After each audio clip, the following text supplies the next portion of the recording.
Imagínate la escena. Estás en la diapositiva más importante de tu carrera, el proyector parpadea y de repente se apaga por completo. Ostras, el terror absoluto. Totalmente. El silencio inunda la sala. Y miras al inversor principal, ese del que depende todo tu proyecto, y ves cómo bosteza disimuladamente mientras mira su reloj. Ya. Y ahí tu cerebro entra en pánico total, claro. Pues sí. Te grita que corras, que hables el doble de rápido, que pidas perdón 1000 veces mientras intentas, yo qué sé, arreglar el cable. Es lo que haríamos casi todos por puro instinto. Exacto. Pero hoy vamos a ver por qué hacer exactamente lo contrario es, de hecho, lo único que te va a salvar. Bienvenidos a un nuevo análisis a fondo. Es que es fascinante porque solemos pensar que hablar en público es una especie de coreografía inalterable, ¿no? Sí, como un entorno súper estéril donde tú controlas todas las variables. Eso es. Asumimos que el público es solo un receptor pasivo que va a escuchar en silencio, pero la realidad es que huele a caos. Y por eso me ha volado la cabeza la fuente que estamos destripando hoy. Son unos apuntes universitarios sobre oratoria. Concretamente el tema 7 del módulo del docente Douglas Paredes. Justo. Un material centrado en algo que nadie te enseña nunca, el manejo de la audiencia y la gestión de crisis. Porque la teoría está muy bien, pero ¿qué pasa cuando el laboratorio estalla? Esa es la misión de nuestro análisis de hoy, dar a quienes nos escuchan un arsenal táctico y psicológico para dominar cualquier sala. Da igual si es una reunión tensa de la comunidad de vecinos o una presentación de ventas clave. Oye, y para sobrevivir a esto, el material deja muy claro que el desastre casi nunca pasa de 0 a 100, ¿verdad? Exacto. Ese es el primer gran aprendizaje. Antes de que alguien te interrumpa a gritos, la audiencia ya lleva un buen rato emitiendo señales silenciosas. Es como que hay humo antes de que se vea el fuego. Tal cual. El verdadero experto no espera ver las llamas, huele ese humo mucho antes. Y esto me parece crucial, porque esas señales silenciosas las hemos visto todos. Un cruce de miradas en la segunda fila, un susurro, alguien que mira el móvil debajo de la mesa. Sí, pero solemos ignorarlos por puro terror. Claro, yo el primero. O sea, mi instinto natural como orador, si veo que alguien se desconecta, no es parar. Es aferrarte al guión como si fuera un salvavidas. Totalmente. Me pongo en modo autómata y rezo para terminar rápido. Yo estaba convencido de que eso era lo correcto. Es que tu cerebro entra en modo supervivencia.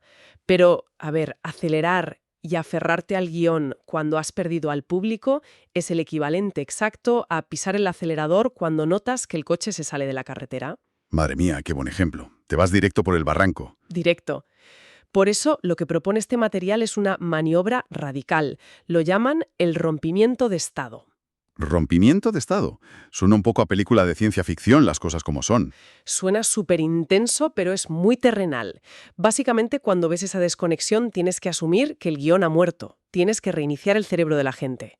Y da ejemplos muy concretos, ¿eh? Hacer una pausa que roce lo incómodo, cambiar de golpe el volumen de tu voz o simplemente caminar hacia un extremo del escenario. Eso es, cosas que rompen el patrón visual y auditivo. ¿No es un riesgo gigantesco? Porque abandonar tu estructura mental frente a decenas de personas parece un salto al vacío. Lo es. Da muchísimo vértigo. Claro, no corres el riesgo de quedarte en blanco y montar un marronazo aún peor. A ver, es un riesgo, sin duda. Pero piensa en la alternativa. Es muchísimo más peligroso seguir hablando a una pared de ladrillos. Ya visto así. Si continúas recitando tu texto mientras la sala entera está pensando en qué va a cenar, tu presentación ya ha fracasado. Simplemente aún no te has bajado de la tarima. Ouch. Eso duele, pero es una verdad como un templo. Desde un punto de vista neurológico, la atención es muy limitada. Si llevas 10 minutos quieto con un tono monótono, el cerebro de quien te escucha predice lo que vas a hacer. Y se pone en modo ahorro de energía, ¿no? Te conviertes en ruido blanco. Exactamente. Dejas de ser una novedad. Pero si de pronto te callas a mitad de una frase o das un golpe suave en la mesa, rompes ese patrón. Claro, la amígdala de la audiencia se enciende. Eso es. Su centro de alerta dice, un momento, algo pasa, tengo que mirar. Y los traes de vuelta al presente. Vale, entiendo el impacto del shock, pero los apuntes también hablan de algo mucho más sutil que dar un golpe en la mesa, que es el famoso efecto camaleón. Ah, sí, esta parte es buenísima. Me encantó. Y la analogía que me viene a la cabeza leyendo esto es la diferencia entre ser un radiador y ser un termostato. Explica eso, porque es muy visual. Pues a ver, yo creo que el orador novato es como un radiador. Entra a la sala, se enciende a máxima potencia y escupe energía, sin importar si la habitación ya está a 40 grados o bajo cero. Claro, va a piñón fijo. Eso es. Pero un profesional es un termostato. Primero lee la temperatura de la sala, se ajusta a ella y luego empieza a modificarla poco a poco. Es una imagen perfecta de lo que implica el efecto camaleón. Imagina el clásico escenario de pesadilla. Te toca dar una charla un viernes a las 4 de la tarde. Buf, la hora de la siesta. Un marronazo. Total. El público acaba de comer, están haciendo la digestión, el nivel de energía de la sala está por los suelos. Si te miran con cara de odio si les haces pensar mucho. Pues imagínate que entras ahí como un animador de discoteca, gritando, aplaudiendo y pidiendo que se levanten. Te van a odiar profundamente. Vas a generar un rechazo visceral. Totalmente, porque hay demasiada disonancia cognitiva. El efecto camaleón te dice que sintonices primero. O sea, entrar con una energía más pausada. Eso es, reconoces el ambiente, bajas tu tono, igualas su frecuencia y una vez que has conectado desde esa empatía táctica, entonces empiezas a subir tu propia energía muy sutilmente. Claro, y como ya has sintonizado con ellos, te van a seguir. Los estás tirando hacia arriba. Exacto, pero desde la sintonía, no desde la imposición. Es decir, sintonizas para poder dirigir. Es brillante, y esto nos lleva a un momento muy delicado. Uy, ya sé por dónde vas. Imagínate, has logrado leer la sala, has mantenido la atención, y de repente llega el final de la exposición. Y la dinámica de poder cambia por completo. El temido Q&A, la sesión de preguntas y respuestas. Exacto. El terreno más vulnerable de todos, porque ahí la audiencia deja de ser pasiva. Ya no tienes el control absoluto. Nada, ahí alguien levanta la mano y, por mucha preparación que tengas, no puedes predecir con exactitud qué va a salir de su boca. Y aquí Douglas Paredes ofrece en sus apuntes una de las tácticas más fascinantes y francamente más aterradoras de aplicar. La regla de los 3 segundos. Esa misma. Básicamente te dice que antes de responder a cualquier pregunta, debes hacer una pausa de 3 segundos enteros en absoluto silencio. 3 segundos que parecen 30, claro. Ese es el problema. 3 segundos suenan muy bien en el papel, pero en la práctica si te hacen una pregunta difícil y te quedas mirándolos en silencio, el instinto te grita que estás quedando como un incompetente. Se siente como una auténtica eternidad. Es como esa pantalla de carga del ordenador cuando se congela al 99%. O sea, ¿cómo vences ese cánico biológico? Pues a ver, tienes toda la razón en que se siente como una eternidad, pero la clave está en entender para quién es una eternidad. ¿Para quién? Solo para ti. Y esto es pura biología. Cuando alguien te lanza una pregunta, sobre todo si es desafiante, tu sistema nervioso detecta una amenaza. Claro, se activa el mecanismo de lucha o huida. Eso es, tu cuerpo se inunda de adrenalina. Y bajo los efectos de la adrenalina, el procesamiento mental se acelera tanto que tu percepción del tiempo se distorsiona por completo. Es el tiempo bala de la película Matrix, vamos. Exactamente eso. Un segundo a ti te parece un minuto. Pero para el público, que está tranquilamente sentado en su silla, sin ese chute de adrenalina, esos 3 segundos transcurren a velocidad normal. ¡Qué locura! O sea que para ellos no es incómodo. Para nada. De hecho, cuando logras dominar ese pánico e impones esa pausa, lo que proyectas hacia ellos es algo muy poderoso. Proyectas seguridad y sabiduría. Les demuestras que no estás reaccionando a la defensiva por pura inercia, sino que estás masticando su pregunta. Exacto. La estás procesando con el respeto que merece. Estás eligiendo tu respuesta. Claro, porque quien responde instantáneamente ahí atropellándose, parece que se está justificando. Y quien pausa 3 segundos, parece que tiene todo bajo control.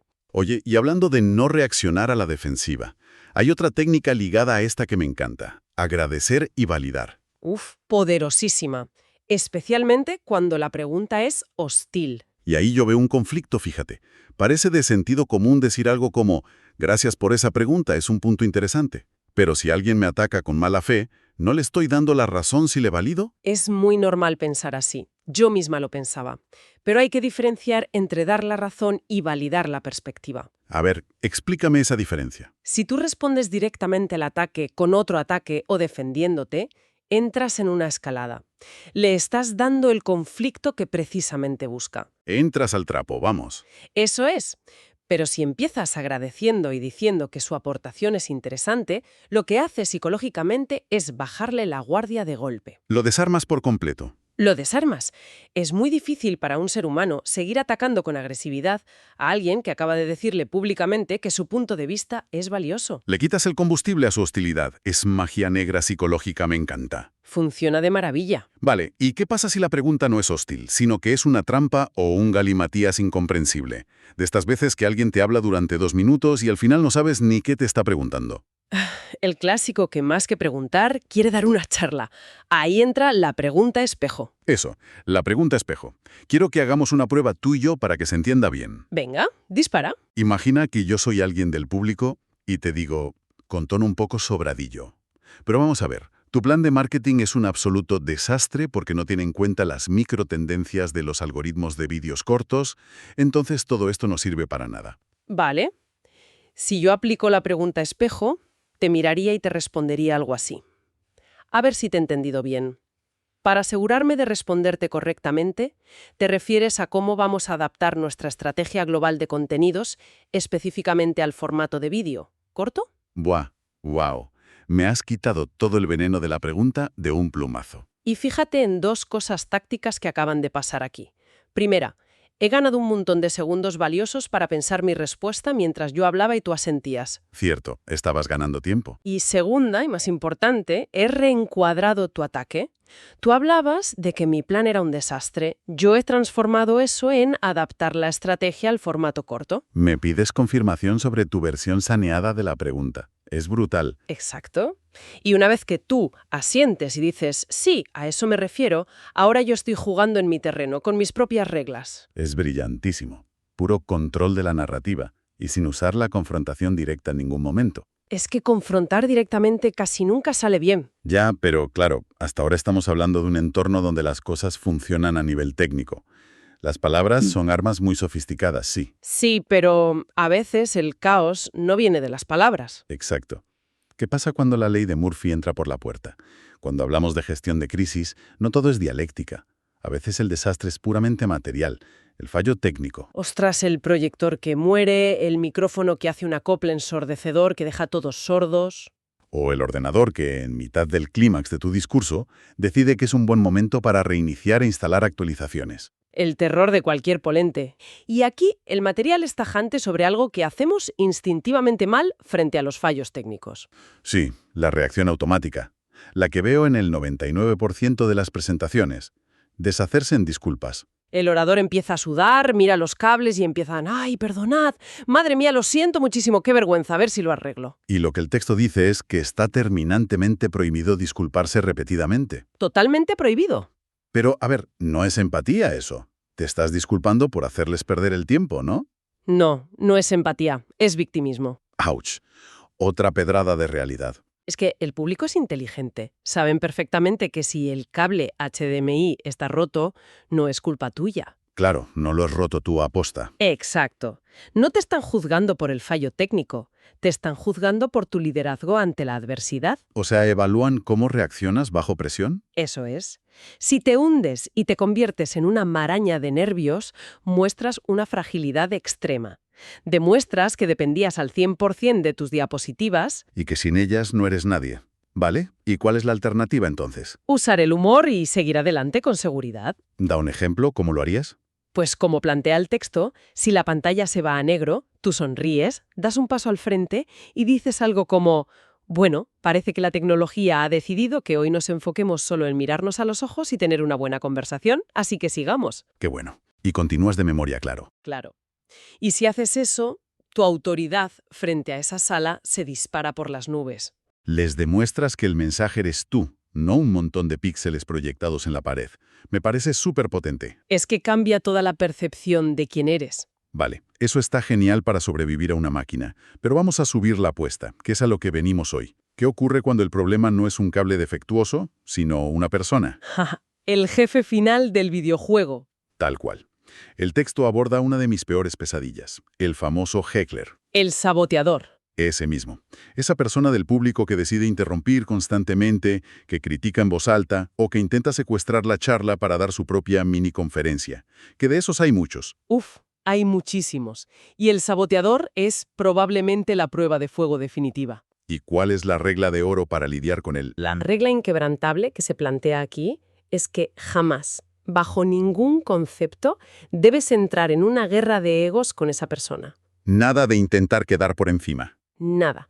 Si te enzarzas en una discusión directa, si levantas la voz para intentar aplastarlo, ya has perdido. Aunque tengas la razón técnica, entiendo. Aunque tengas toda la razón del mundo, has perdido. Te has rebajado a su nivel y le has cedido el control del evento. Claro. Por eso entra en juego lo que el texto denomina la técnica del puente. Esa es la herramienta clave aquí. Que cuando lo leí me sonó a una especie de aikido verbal. Ya sabes, usar la fuerza del oponente para tirarlo al suelo sin que parezca que haces esfuerzo. Es exactamente eso, un puente para redirigir esa energía negativa. Explícame exactamente cómo se construye ese puente y por qué funciona tan bien. Pues mira, la técnica del puente tiene 3 pasos muy claros y ocurren rapidísimo. Venga. Primero, le validas sutilmente. Dices, oye, esa es una perspectiva diferente y muy interesante. Vale, paso 1, validar. ¿Y luego? Segundo, justificas el bien mayor de la sala. Dices, para respetar el tiempo de todos y no desviarnos del tema principal hoy, Ojo, ahí ya metes al grupo. eso es. Y tercero, cruzas el puente para aislarlo. Dices, podemos profundizar en eso, tú y yo, al finalizar la sesión. O sea, lo empaquetas y lo mueves al pasillo al terminar. Exacto.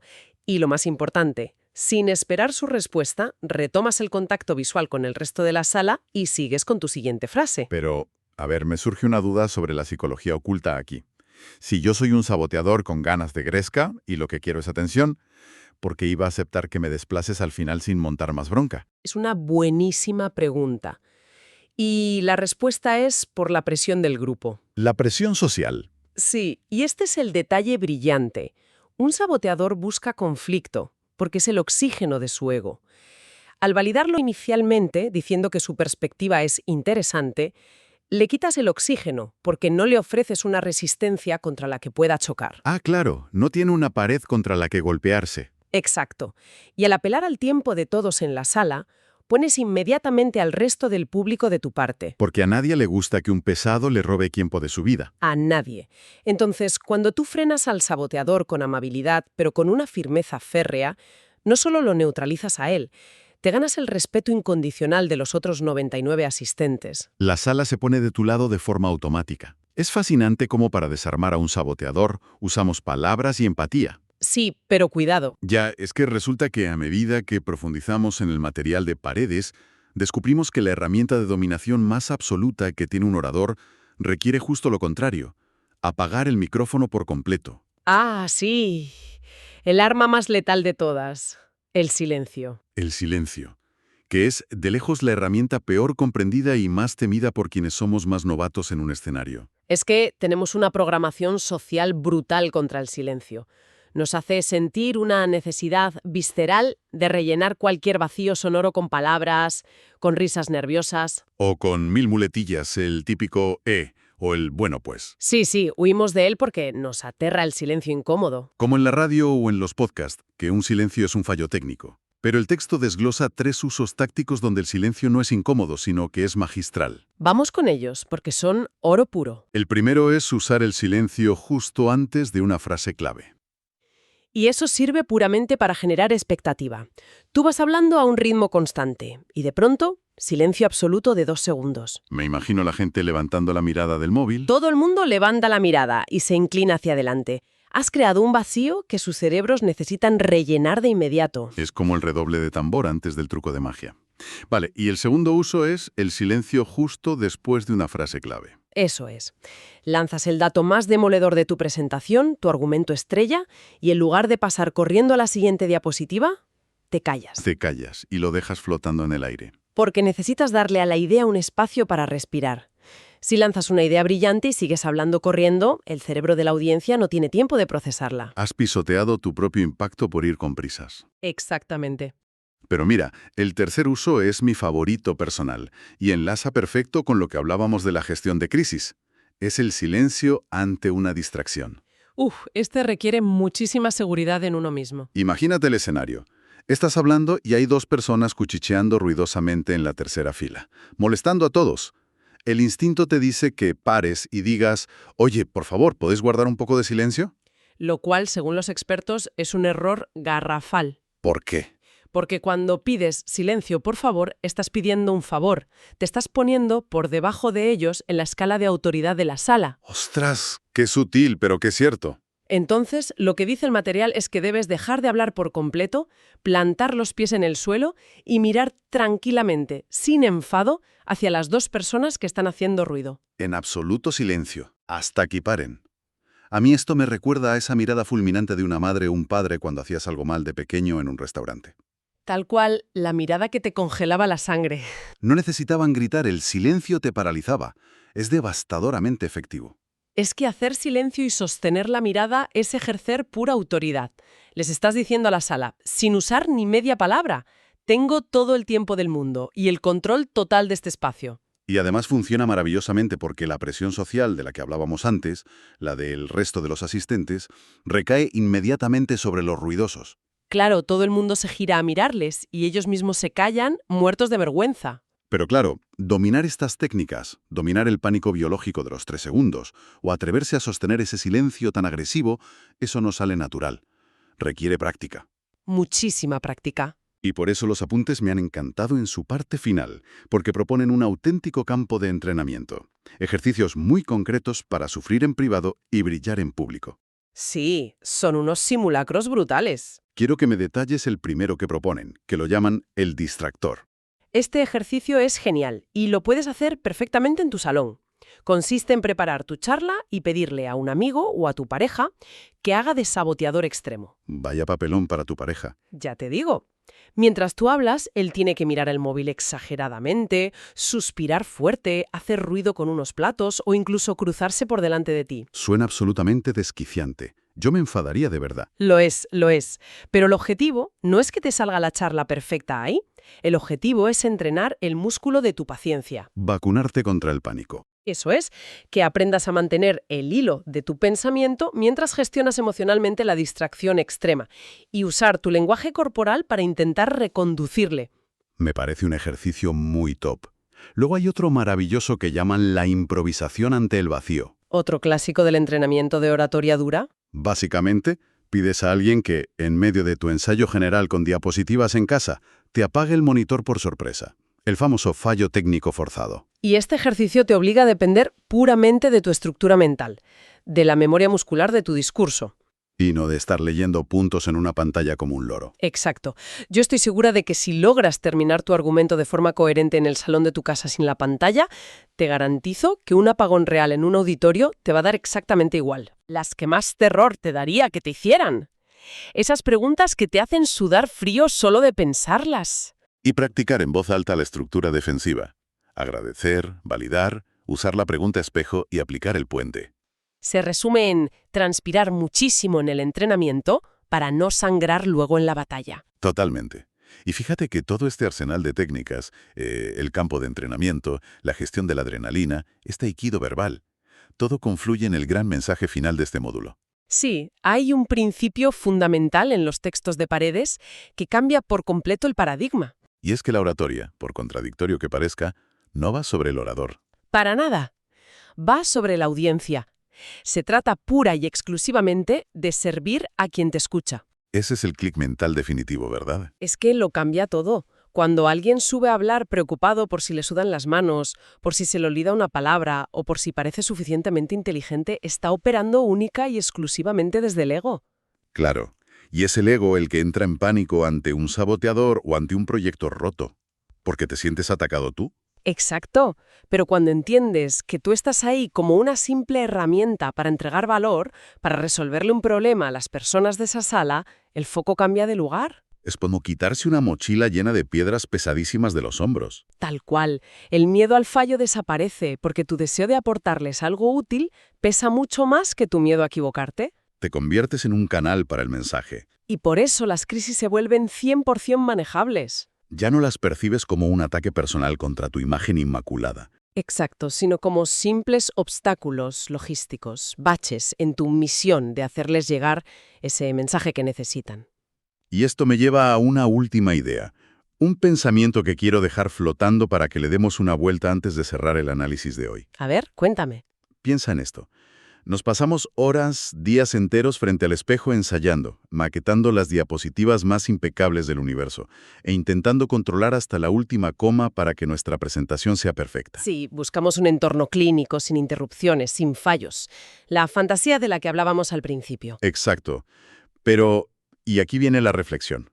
¿Y si esa presentación perfecta, pulida hasta el extremo, es en realidad la más aburrida y la menos memorable de todas? Ostras, es que la memoria humana se ancla en la emoción, en la sorpresa y sobre todo en la autenticidad. Y la perfección es súper aburrida. Entonces, ¿qué pasaría si empezamos a ver esa crisis tecnológica imprevista, ese silencio incómodo, o incluso ese saboteador impertinente, no como una amenaza que arruina el plan? Sino como una oportunidad, ¿no? Como la única oportunidad real que vamos a tener para salirnos del guión robótico, mostrar nuestra auténtica humanidad y conectar de verdad con las personas que nos están mirando.